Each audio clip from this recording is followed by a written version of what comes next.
দেখো সকাল সকাল মা বসে পড়েছে ছাড়াছুড়ি করতে। রান্নাটা মাই করবে। আজকে কাঁকড়া রেসিপি তোমাদের সঙ্গে শেয়ার করতে হবে।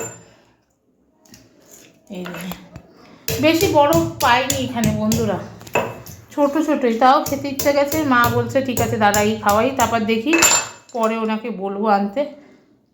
আগে কত আসতো বলো মা, দাদু এখন আর আসেই না, ছোট হোক। হ্যাঁ এই দেখো, তাও যাই হোক এই বাছাবাছি চলছে, ধোয়াধুয়ি, তারপর আবার আসছি। হ্যাঁ এই আলুটা দেবে তো কাঁকড়ায়, এই আলুটা ছোটো ছোটো করে কেটে নিয়েছে কাঁকড়াতে দেওয়ার জন্য। আর এখানে আদা আর রসুন ঘষে নিচ্ছে, আর এখানে উচ্ছে ভাজা হবে সেটা করবে। এবার রসুনগুলো ঘষে নিচ্ছে মা। আর বন্ধুরা দেখো এবার মা পেঁয়াজ ঘষে নিচ্ছে এখানে, আর ওখানে টমেটো পিউরি করা হয়ে গেছে, পেঁয়াজটা ভালো করে ঘষে নিচ্ছে। আর কাঁকড়াটাকে মা ভালো করে ধুয়ে নিয়েছে, একদম ছোট্টই কাঁকড়া এসেছে, আমার খেতে ইচ্ছা করছিল, তাই আমাদের পাড়া দিয়ে যাচ্ছিলো, মা এখান থেকে রেখেছে। বেশি বড় বড় পাওয়া যায় না, এই দেখো করলে তো একটুখানি হবে। পুরো প্রসেসটা তোমাদের সঙ্গে দেখাচ্ছি। তো বন্ধুরা দেখো কড়াইতে মা গরম জল দিয়েছে, জলটা গরম হবে, আর দিয়ে দিচ্ছে লবণ। এখানে আগে থেকে আলুটা ভেজে নিয়েছে। এইবারে এই যে ধুয়ে রাখা কাঁকড়াগুলো ভালো করে ছাড়িয়ে রাখা, কত পিস খেতে পারি। আচ্ছা এই নুন জলটায় দিয়ে একটু ভাপিয়ে নেবে, কারণ অনেক কোথায় কোথায় থাকে। কি কেন ভাপাচ্ছ একটু মা বলো তো? হ্যাঁ কেন ভাপাচ্ছ একটু বলে দাও। কত থাকে না, নুন দিয়ে একটু জল দিয়ে গরম জল দিয়ে ধুয়ে দিলে ভেতরে এটা পরিষ্কার থাকে, একটা গন্ধ ছাড়ে। আচ্ছা, এর মাত্র অসুবিধা। আর এটা কিন্তু এমনি ভেজেছে, নুন হলুদ দেয়নি, এমনি আলুটা ভেজে নিয়েছে। মায়ের মধ্যে আবার দিয়ে দেবে একটু সামান্য হলুদ, নুন আর হলুদ দিয়ে ফুটিয়ে নিচ্ছে গরম জল। আর এই মশলাটা কী দিয়ে করেছে মা?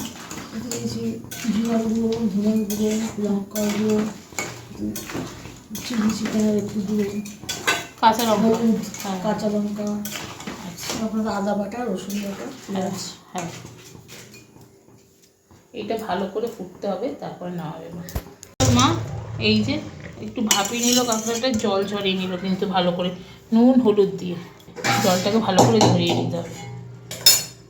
তো বন্ধুরা কড়াইটা বসিয়ে দিয়েছে, একটু ভালো করে গরম হয়ে যাক, তার মধ্যে মা এবার দিয়ে দেবে সর্ষের তেল। এই যে মা ঢেলে দিল সর্ষের তেল, তেলটা একটু ভালো করে গরম হোক। তেলটা ভালো করে গরম হয়ে গেছে বন্ধুরা। এরপরে মা দিয়ে দেবে জিরে, গোটা জিরে। এরপর বন্ধুরা এর মধ্যে দিয়ে দেবে মা গোটা জিরের ফোড়নটার মধ্যে দিয়ে দেবে এই যে পেঁয়াজটা যে ঘষে রেখেছে, 5-6টা কিন্তু মাঝারি সাইজের পেঁয়াজ এখানে ঘষা রয়েছে বন্ধুরা, এই যে এই কাঁকড়াটার জন্য। এরপর পেঁয়াজটা দিয়ে দেবে,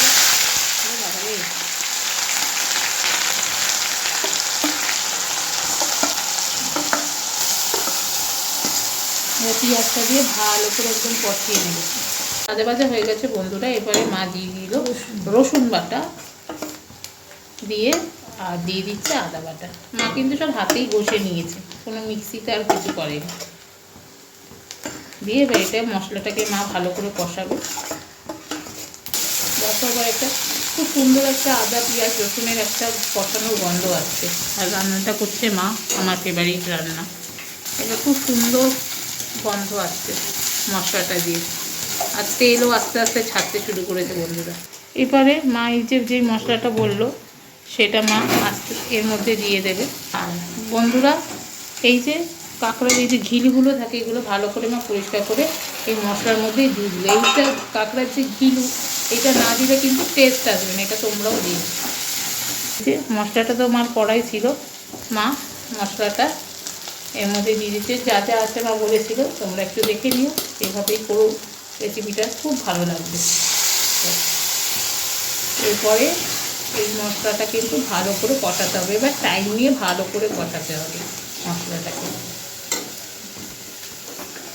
এরপর মা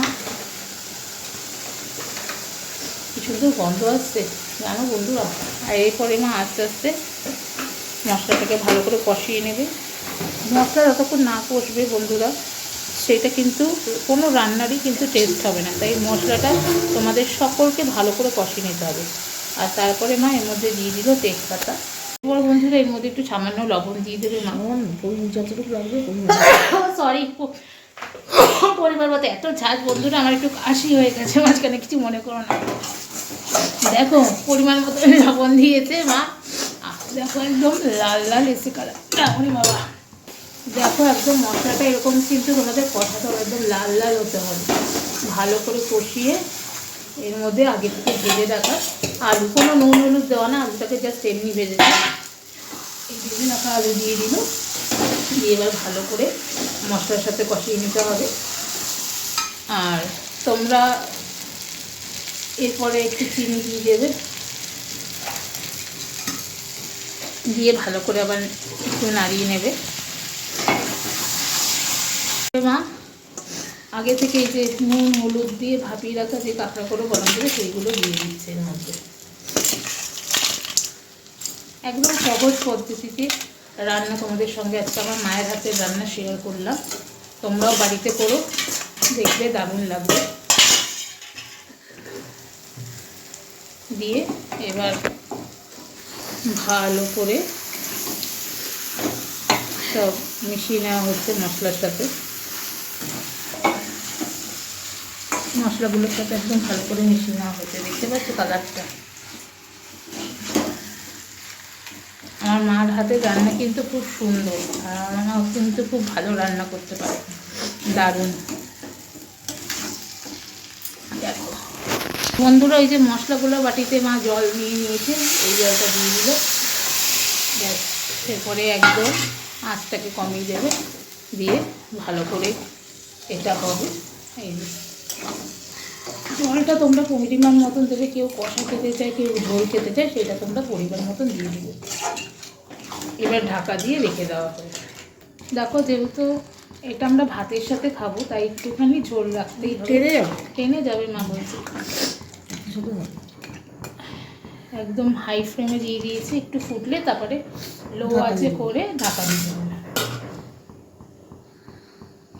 কালারটা কি সুন্দর এসেছে, দেখো ঘরোয়া মশলা দিয়ে একদম কম পদ্ধতি করা হয়েছে। দেখো বন্ধুরা কি সুন্দর ফুটে এসেছে। এবার গ্যাসটাকে একদম লো আঁচে করে দিয়ে দেবে মা, দিয়ে এবার ঢাকা দিয়ে দেবে।